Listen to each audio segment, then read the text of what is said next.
No matter how hard we try, we are going to F up our kids some way.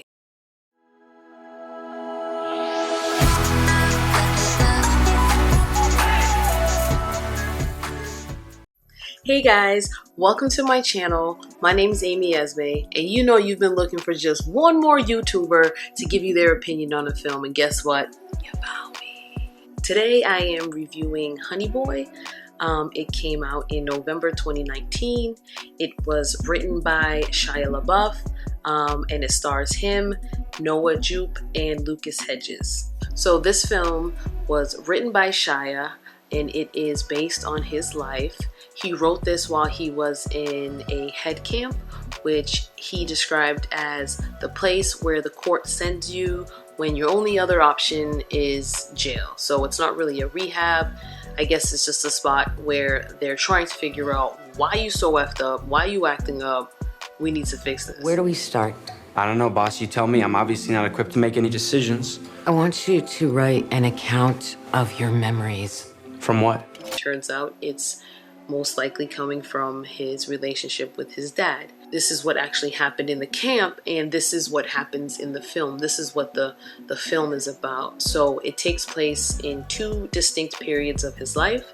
When he's in his early 20s, basically when he is acting up and going to jail and getting drunk. And then it flashes back to when he is around 12 years old and he is filming Even Stevens. I believe the acting is done really well, which I wasn't surprised coming from Shia LaBeouf. I think he is a really great actor, and I have said that from the beginning. When I saw him on Even Stevens, I thought, wow, this dude is gonna grow to be like a really well-known actor. He's known for, you know, his crazy method acting and whatnot, but unfortunately he's had so many problems with the law, and he has his drinking problems, and that might have, you know, hindered him from really excelling in Hollywood. Hollywood blacklists people. He might have cursed at somebody the wrong way. Noah Jupe, he plays Otis, who is basically a young Shia. He is adorable, and he does a great job of being a kid, but a kid who's also forced to be an adult in a lot of situations. Who else is gonna give a felon a job? I don't like you talking to me like I work for you, like I'm your mother. You do work for me, I'm your boss. You know what? I don't have to be here. Lucas Hedges, who plays an adult Otis, and again, Otis is Shia, he did some major research on Shia and his mannerisms and how he reacts. Being arrested for? What am I being arrested for, huh? You think you're hot? Cause you don't know how good I am at what I do.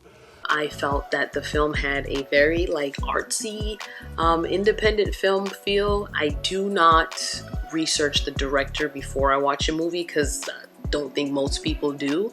And I like watching movies like most people. Her name is har'el. I know that Shia is an artsy person, so it makes sense that he would pick an artsy director, but the movie is not like super artsy. Not the type to be like, oh, this is just like too much. No, it doesn't take away from the film and the message. I have moments where I just wanted it to hurry up and something more interesting to happen, or just get to the end of the scene. But it's based on his life, and I guess that's just how life is. I think the story was a really interesting story. It's his real life, you know, and it helps you to see and empathize with Shia, to help you understand him better. I think it's always great to understand a person.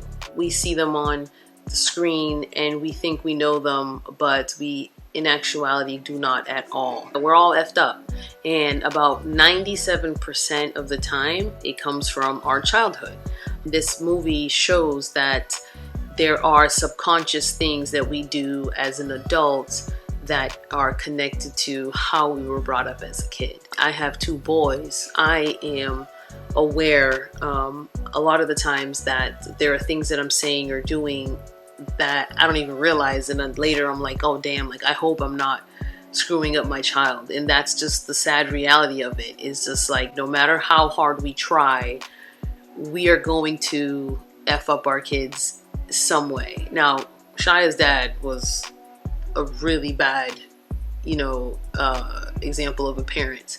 But even as a parent who's trying their best, sometimes in some way it's gonna affect your kid in a way that you wouldn't expect. Like, I have an aunt who was a single mom to 2 kids. She worked 2 jobs so she could support her kids and give them a nice home and give them a nice upbringing. But in some ways it kind of backfired, because from working 2 jobs, she was never home. And then her daughter felt like, her mom somewhat abandoned her. It creates this subconscious abandonment issue. So it's like, you're damned if you do, you're damned if you don't. We're all gonna get effed up in somehow, some way. So we have to learn how to cope with it.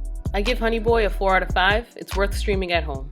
Thanks for watching my review. If you have any examples of, things in your childhood that you believe have effed you up in some way, go ahead and comment down below. And hopefully we can look back on it and laugh now. If it's gonna cause a little PTSD, then, maybe just contact your local therapist. Until next time, bye.